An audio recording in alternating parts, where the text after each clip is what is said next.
Nakuaja tongo nguvu, mimi ni presenter Ali, your entertainment PA, and by the way, the air is always for amazing. Tuko maeneo ya Westlands, Pride Inn Hotel na niko naye size 8 Reborn mwenyewe. How are you? I'm fine. Good to see you. Unakaa poa. Asante sana. Thank you so much. Umetoka wapi? Nimetoka hapa Pakini. Nikaja juu nikakutana na wewe. Yeah. Yes. Yeah, naona huko kumeandikwa RD Beauty. RD Beauty umeshika box pia imeandikwa RD Beauty. Yes. Tell us what exactly is going on. Today we are launching RD Beauty products here in Kenya, and mimi kama nimeandikwa ile kazi ya kufanya brand ambassadorship, lakini si kazi tu, unapenda product hii ni nzuri sana, uziko na lip gloss murwa na lashes pia mzuri sana. Yes. Unazichukua sana hizi brand ambassador deals. Siri kwa wapi? Unazichukua sana hizi ambassador deals. Ukitaka kweli siri ni Yesu. Okay, Yesu mbele na ufanye kazi tafadhali. Usijieke chini. Yeah. So tell us about the products kidogo. Naona kuna eyelashes, kuna nini na nini specific? Kuna hapa kama hapa ni lip gloss, alafu kuna eyelashes, alafu hizi ndio tumelaunch leo. Bands nisaidie pia tafadhali na lash moja. Hizi ndio tumelaunch different kinds of lip glosses. To hizi from RD Beauty.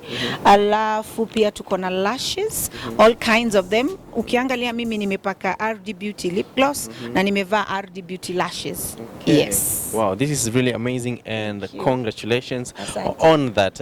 Lakini nataka tu nijue zinapatikana wapi, maduka gani ama uko na maduka yao? Maduka ziko, ukienda pale Yala Towers, uulizie pale kwa the makeup tower utapata. Pia ukienda kwa Instagram yao utazipata. Yes. Lakini mtu pia akiona size 8 amelaunch kitu anaweza kujiuliza, hii nitawezana bei? Bei utawezana dadangu. Hii ni 850. Hii ni 850 na hii ni 1150. Unaona bei mzuri, na uzuri ya hii hautumii mara moja, you can reuse it and reuse it and reuse it and reuse it, so unapata value for money. Yeah. So kumaanisha they are very affordable. Yes. Wow. Very quality and affordable. Yes. Amazing sana. Lakini mbali na hayo kuna tu mambo kadhaa ambayo you guys have been doing. Kwa mfano last time tumekuwa na nyinyi mlikuwa mnazindua inaitwaje foundation ya nyumba. Mmefika wapi saa hii? Nyumba imeenda, tumefanya basement, tulifanya foundation, tukafanya basement, tukafanya first floor. Sasa leo tunaweka ready mix concrete from Rombas ya second floor. Sasa yani floor ya second floor. So tuseme in 2 months the structure will be done. Sasa tutabakisha tu inaitwa nini? Interior unajua ina take time. Kufanya interior ina take time, but kwa neema ya Mungu pia ametuletea watu tukafanya nao kazi. Rombas concrete, tukapata Modhokijo paint and cement, tunapata pia art paste, na tunashukuru Mungu pia watu wengine wengi wanapiga simu wenyewe wanataka kuwa part of the Murayas na Keja. Yes. Kwa hivyo kumaanisha with them partnering and coming through inarahisisha kidogo. Kweli unajua ile ni bonge la nyumba. Ni nyumba kubwa kidogo. DJ Mosa hii stress inampiga kidogo kwa sababu kidogo unajua kidogo ni it's a big house. Ni nyumba kubwa kwa neema ya Mungu. Ni nyumba kubwa, so kidogo lazima tupige kazi na tuombe zaidi na zaidi, na pia partners wakija inasaidia tena sana. Wow, amazing. Yes. I think wiki kama 2 zimepita umechia ngoma na Peter Blessing. Yes. Yeah, it's a really nice song, I have to say. Asante. Peter Blessing kaka mzuri sana, my small brother, anaimba vizuri. Ako na talent zaidi na zaidi, na tuliingia studio na yeye pale kwa KlBE tukafanya video, Samidia kaishoot na sasa inafanya vizuri. Yes. Kwa hivyo tutakuwa tuna expect more videos za the albums zitakuwa zinaendelea kuwa release? Yes, actually nimeshoot kadhaa, ni venye tu unajua unaangalia unasema vipi leo vipi nitoe ama nisitoe, lakini tumekuwa tukishoot kadhaa. Yes. And kidogo nikumbuke tu during the album kulikuwa na vurugu ya Mo na Ringtone. Hiyo imefikia wapi sasa? Hiyo iliisha na tukamaliza. Unajua sisi wote ni wetu wa Kristo, tunapendana, na I don't think Ringtone ana shida na sisi hatuna shida naye. Kwa hivyo mshamsamehe? Kitambo. Yes, kitambo sana. Unajua sasa tuko mambo, unajua ukiwa na pressure zingine au vitu zingine unaachana nazo, ni ukweli. And of course pia there is a time mlikuwa kanisani wewe na KlBE mkiomba, and people really came out to criticize the whole thing. Wewe vitu kama hivyo ukiviona, I think kama sijakosea you are with KlBE. KlBE Jesus. Kuna muda ulikuwa kanisani, ulikuwa unaomba na ni kama ilionekana kama you guys were performing a miracle. Unasema nikitoa mtu pepo? Yes. Nimekuelewa.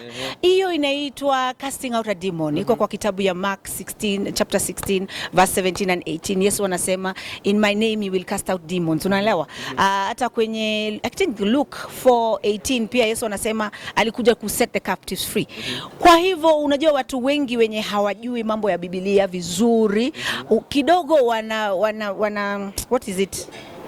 Wanakosa kuamini.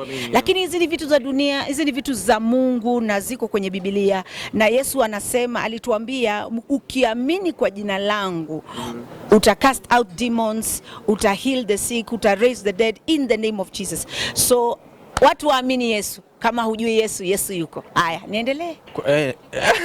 Kwa hiyo kwa wale watu ambao hawaamini unawaambia nini? Wale sitawaamini. There are people who came out ku criticize, wakaanza kusema ni kipindi, ni showbiz. Nawaelewa kwa sababu watu wengi hawezi amini mwanamke alikuwa anaimba vidonge ati sasa Mungu anamtumia kwa hali ya juu. Na waamini kwa sababu hata Paul kwa Biblia, Paul alipokuwa Saul akakuwa Paul, watu wakumwamini. Unaelewa? Saul ndo alikuwa anaua watu, alafu alipo convert akakuwa Paul, watu wakumwamini. Hata Barnabas ndio lazima angemuintroduce kwa the other apostles. So sioni ubaya yote kwa sababu watu wengi hawezi kuamini Mungu anaweza badilisha mtu. Unaelewa? Akubadilishe na akuinue. Na hata wakumwamini Yesu, lakini with time watajua kuwa Mungu anafanya kazi. Yes. Wow, amazing sana. Nimekuwa nikipiga story na Size 8. Pengine utuambie ngoma next unaachia ni gani? Video next inakuja ni gani? I'm so excited. This song is coming out. Lakini sijui niitoe ama nisitoe. Video iko tayari, kila kitu iko tayari, nishafanya makazi, nishamaliza. I'm just excited about this song. I don't know, tutajua. Lakini asante sana Ali, sijai kuambia for coming for house groundbreaking. Asante, that house is dear to us. Yeah. Mungu akubariki sana for coming. Asante. Na kupitia nyinyi watu wengi walijua nyumba hii inachipuka na Mungu awabariki. Yeah. Yes. Thank you very much pia kwa kuwa na Twitter events kama hizi. I really appreciate. Tunajua hapa ndo tunatafuta riziki yetu. Ndio nimeona na naombea nyinyi wote muendelee because it's a new industry coming up ya vloggers. Ni vloggers ama ni bloggers? Ni journalists. Online journalists. Sawa. Not vloggers. So you're not vloggers. Vloggers ni wale wa guys, this is my toilet. Ameongea vibaya Ali, lakini tutamsamehe. Kwa hivyo unatuita sisi vloggers tukisema guys this is my toilet. This is my house. Kwani utaki sisi tutafute riziki yetu kama vile unatafuta sisi ni journalists. Wewe utafuti riziki, unatafuta riziki vile vile. Natafuta riziki lakini kama journalist. Acha nifanye kama wewe basi, mimi nakwambia ni presenter Ali. Hivyo unajua pia si una vlog kaka. Anyway, asante sana, nimeshukuru sana and once more congratulations on the deal. Asante. We are proud of you. Mungu juu. Asante sana. Mimi naitwa presenter Ali, your entertainment PA. The A is always for amazing. In everything that you do, make sure it's amazing. I'll see you guys in the next video.